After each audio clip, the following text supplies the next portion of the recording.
Hey everyone, welcome back. In this video, I'll show you how to fix Payoneer account blocked issue.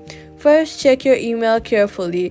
Payoneer sends a message explaining why your account was blocked. Common reasons include missing documents, unusual activity, or incomplete verification. Next, log in into your account and see if there are any notifications asking you to upload documents. Submit any required ID or proof of address clearly. Make sure the documents are not blurry. If you can't access your account, contact Payoneer support from their official website. Submit a support ticket and explain your issue clearly. Do not create a new account because that can cause more problems. In most cases, once you provide the required documents, your account will be reviewed and unblocked. That's how to fix or block Payoneer account.